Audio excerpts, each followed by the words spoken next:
Para talakayin ang mga halamang gamot para sa biktima ng Bagyong Yolanda, narito ang ating kasamang si Emil Carion. Magandang umaga sa iyo, Emil. Magandang umaga sa iyo, Vivian, at sa ating mga kabalitaan. Alam niyo po, mahigit 40 araw na, or to be exact, 44 days na matapos ang pananalasa ni Yolanda sa bahagi ng Tacloban at iba pang bahagi ng Eastern Visayas. Marami ang tumulong po sa larangan ng pagkain, ng rehabilitasyon. Pero meron kung minsan nakakalimutan yung bahagi naman ng kalikasan. Ito ay pwedeng matulungan at ito rin mismo ay pwedeng makatulong para matulungan ng mga biktima ng Yolanda sa larangan ng kalikasan. At ang isa pong naisip nga at naging panukala ng isang grupo, partikular grupo ng binhi, ay tulungan sila para magkaroon ng job generation sa pamamagitan ng halamang gamot. So good morning po, Mr. Patrick Roquel sa ating balitaan.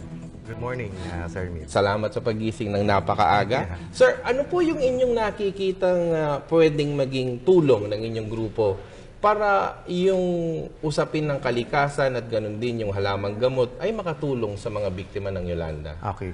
As a backgrounder, no, ang binhi, ang ibig sabihin po niyan Biofarm and Natural Health Ingredients Company. Okay. So, kami po yung kasalukuyan na nagtatanim ng mga halamang gamot, kagaya po ng lagundi, mga sambong, mga malunggay, banaba, na kung saan kami ang nagsusupply ng raw materials sa Department of Health and even sa mga private companies na nagmamarket po ng mga halamang gamot na ito.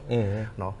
So, basically, ang objective namin is to provide livelihoods sa mga farmers. Yun, okay. Especially sa mga, sila kasi yung mga talagang nakita natin na mahirap na kababayan natin. At itong mga halamang gamot nito, nagsimula ito sa mga bundok, sa mga indigenous people, mga Aitas natin. And ngayon, dinala namin even sa mga mangyan. Okay, para matulungan sila. Ngayon, nung kasagsagan ng mga calamities na ito, nakita natin na maraming pangangailangan sa mga gamot. Opo. So naisip namin, yung isang grupo namin, yung iFarm, which is yung Indigenous Farmers Association for Raw Materials, na kung itong mga halamang gamot na ito, dalhin natin doon sa mga calamity, sa mga area na naapektuhan ng kalamidad. So basically, makakatulong ito, lalo na pagka nangailangan sila ng gamot or ng mga relief, no?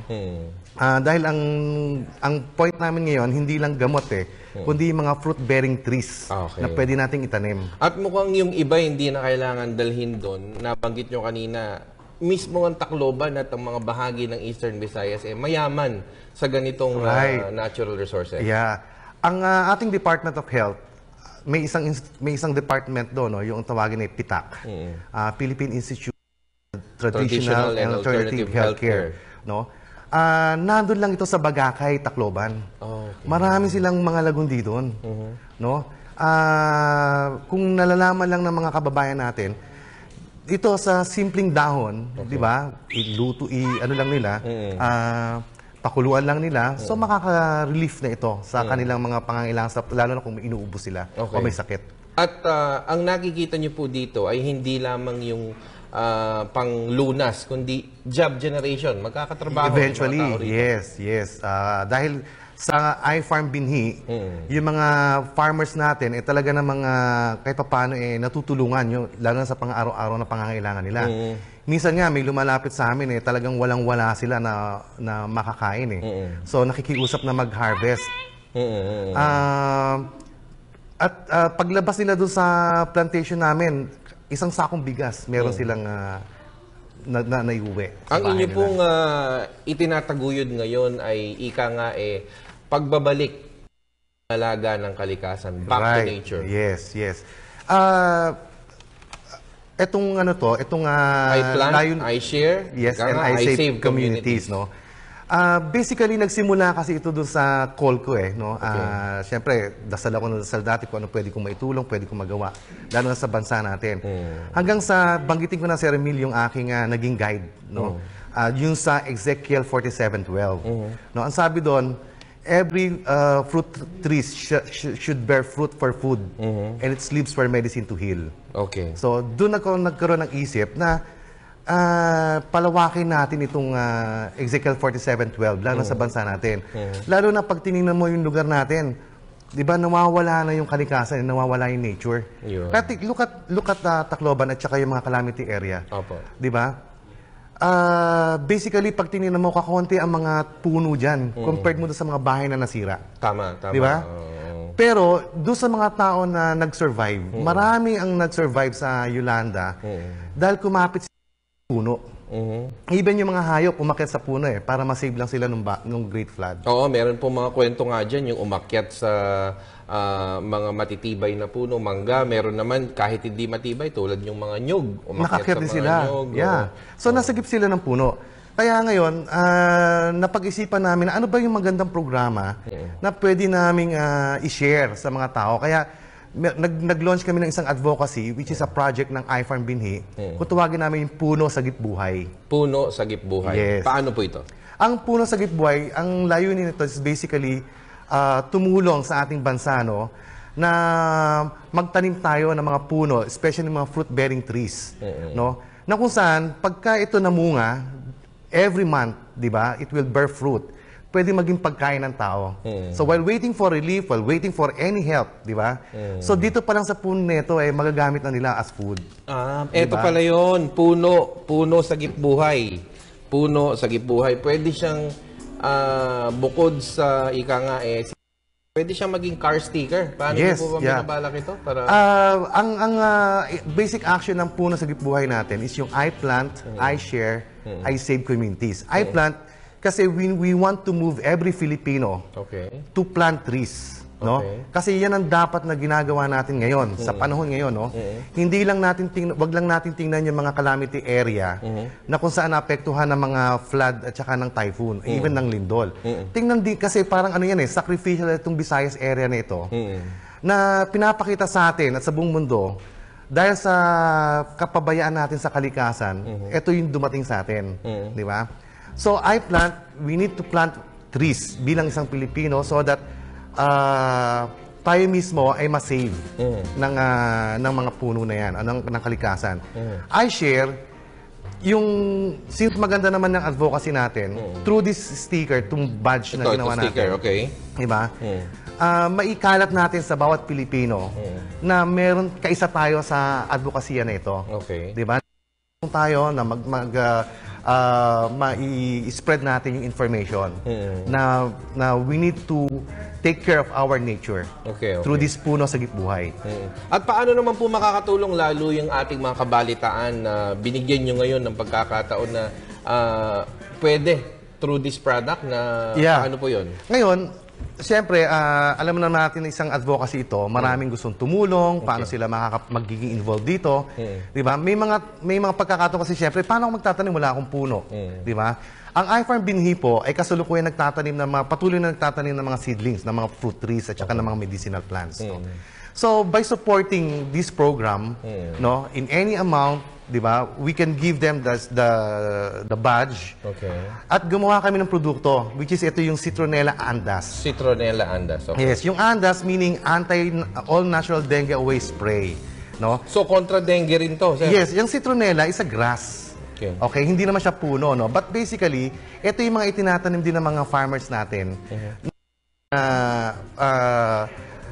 Lalo na sa panahon ng dengue, di ba? Yung Pilipinas hindi nawawala ng mga lamok, di ba? Ng mga mosquito. So napakaganda nito because these are all natural ingredients from plant.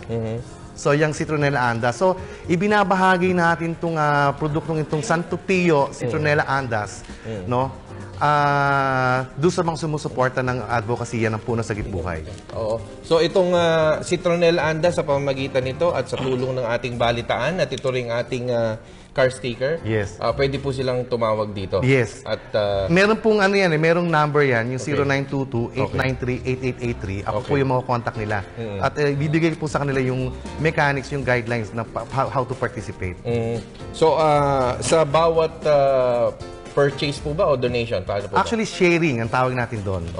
Sharing. Sharing, let's say, for example, they share 50 pesos, I give them the sticker. Diba? If they share, let's say, 180 pesos, diba? I give them one sticker, 300, give them one sticker at saka yung Citronella Andas. Pero yung part of this amount will be used para i-propagate yung isang seedling na tree. Yun. Diba? At yung puno na yon ay itatanim doon. Sa mga areas na kailangan nating taniman. Like, even sa Metro Manila, kailangan nating i-rehabilitate at i-repair yung Laguna Lake. Why? Diyan nagsisimula ang flood. Diyan, di ba? Diyan malawak ang flood eh. At maraming taong nakatira dyan sa lugar na yan. Marami pong gustong tumulong. Katitext lang ngayon ang Bulacan Media Tourism Organization. Thank you very much. Abel Limpin at si Romy Corpus. Yeah. Paano daw makakatulong para sa advocacy na to? Okay. At pati na rin ang inyong mensahe. Salamat. Naka-Facebook po kami sa Puno Sagip Buhay. At you can also friend me, yung Pat Roquel. So doon po pwede tayo mag-communicate with regards to the participation dito sa Puno Sagip Buhay. Okay. Maraming salamat po si Ginoong Patrick Roquel at sa pamamagitan lang po ng balitaan kayo po ay makakatulong sa pamamagitan ng isang car sticker at dito sa produkto ng dengue.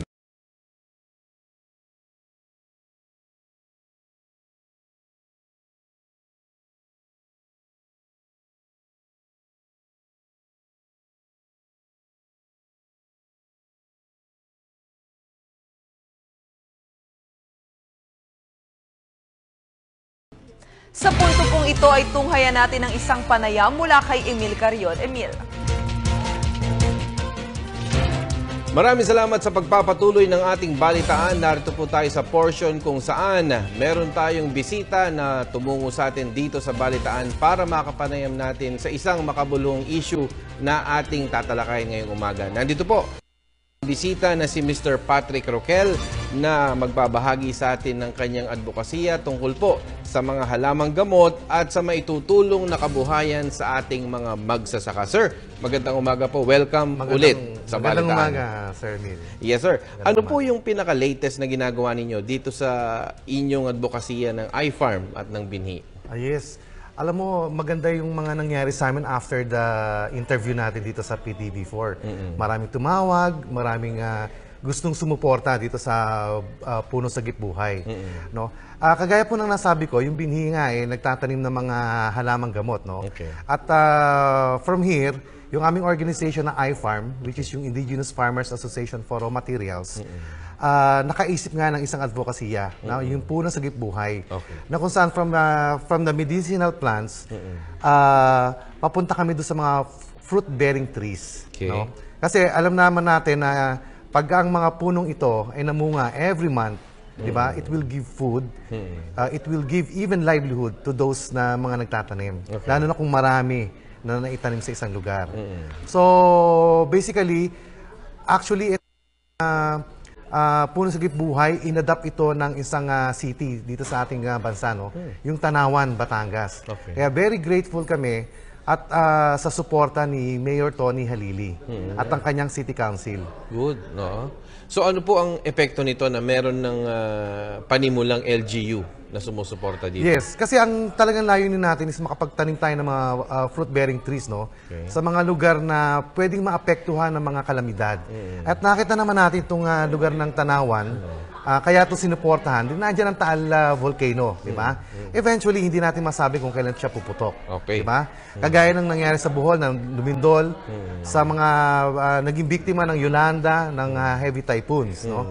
Kaya dito namin sisimulan kung saan yung iFarm Binhi Seedling Bank ay nandyan lang sa Tanawan, Batangas. Kaya from the hometown ng iFarm Binhi, doon namin una kaming maglalagay ng activity ng tree planting for the fruit trees. Okay, okay. Ang inyo pong advokasya ngayon ay talagang tuloy-tuloy lalo ngayong 2014. Ano po ang inyong nakikita sa taong 2014 para dito sa advokasya na ito? Basically, kagaya po ng pagtatanim natin, patuloy yung mga farmers natin na nagtatanim ng mga fruit-bearing trees like guyabano, guava. Kasi itong mga fruit trees na ito, every month, it will bear fruit. No?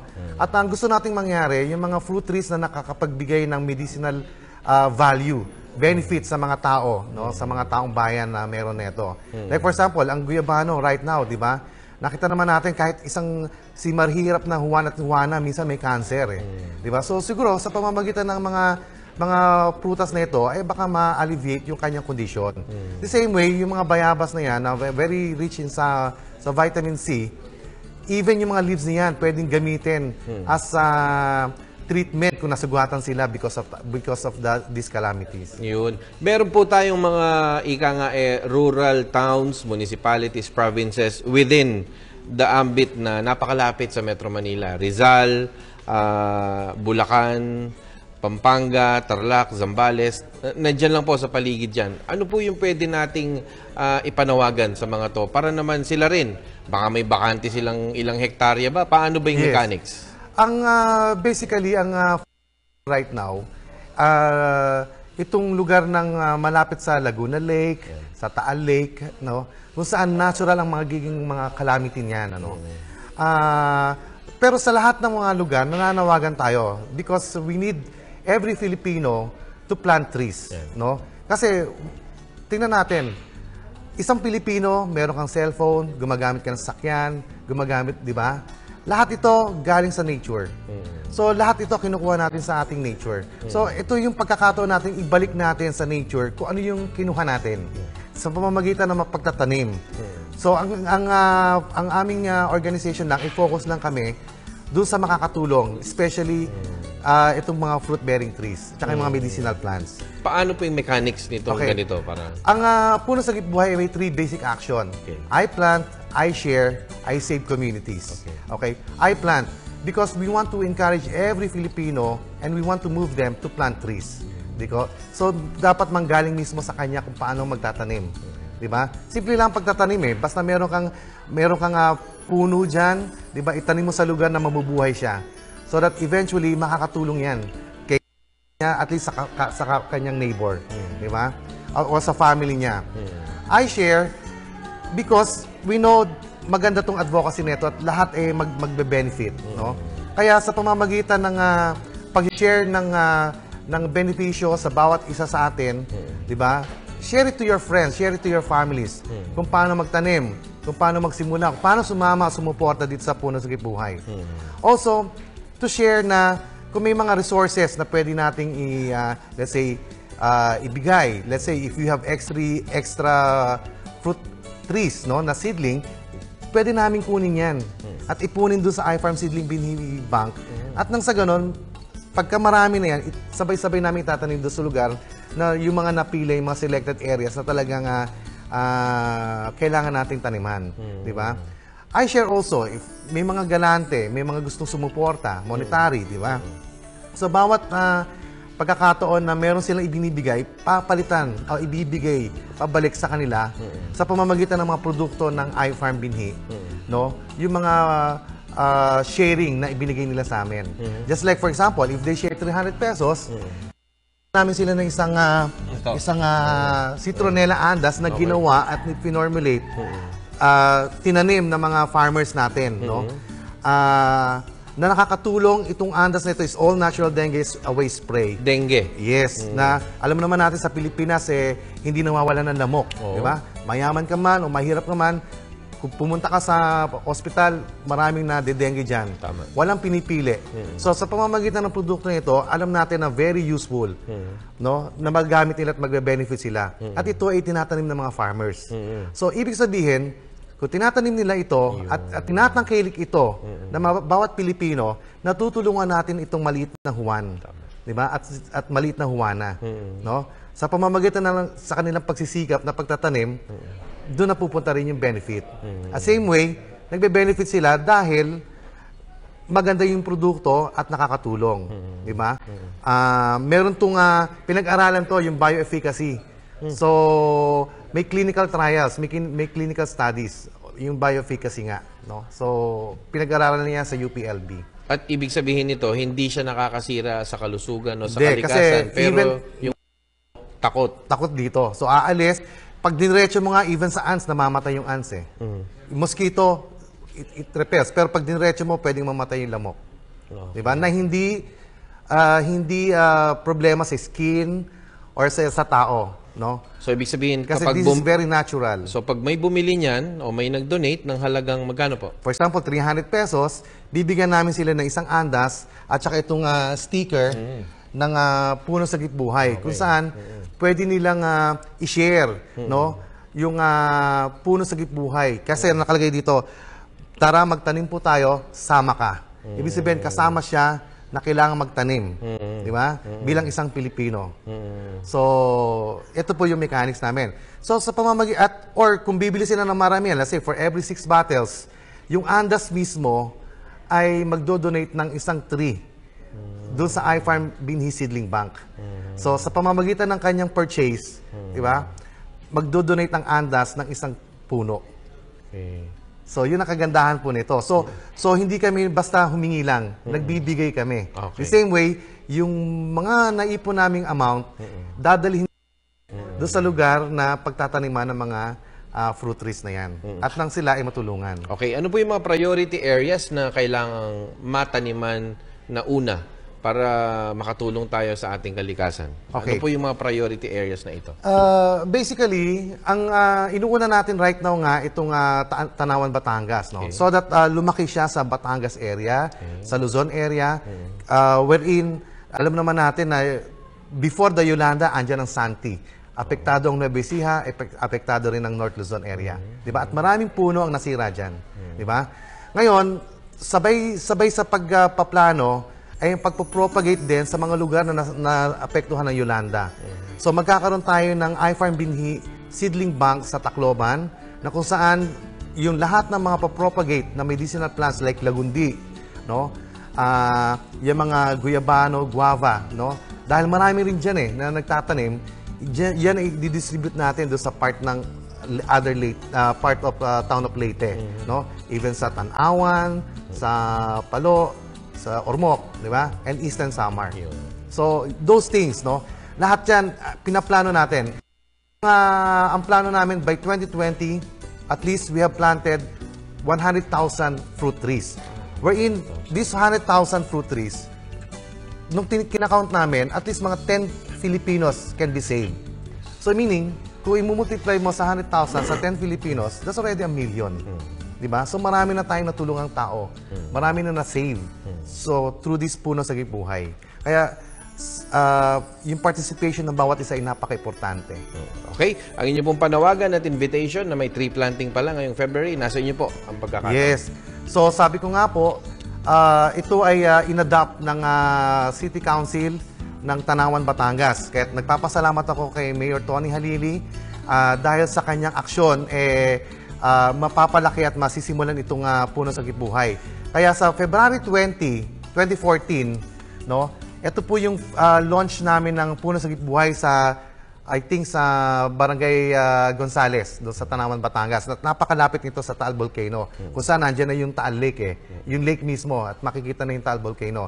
At ang lugar nito actually nasalanta ng mga problema yung mga nyog nila nasira na no? Kaya wala na halos mga livelihood yung mga tao doon na with regards to the pagnyunyog, no? Kaya siguro ito yung magandang alternative natin para mapalitan yung mga nawalang mga puno na yan, no? So with these fruit trees, makakarating ang puno sa buhay sa Tanawan, Batangas, at kaya sana po sa lahat ng mga supporters na nag-Facebook sa Puno sa Buhay o Facebook sa Patrick Roquel, kayo po ay inaanyayahan namin na makadalo sa aming unang tree planting activities sa Tanawan, Batangas. Okay, maraming salamat. Yan po si Mr. Patrick Roquel, 100,000 na puno sa 2020. Isang advokasya ng iFarm Binhi, isang advokasya ang makakatulong sa kalikasan. Ito po ang kailangan nga natin ngayong 2014. Tulungan ang kalikasan, tulungan ang ating bayan, tulungan ang ordinaryong Pinoy.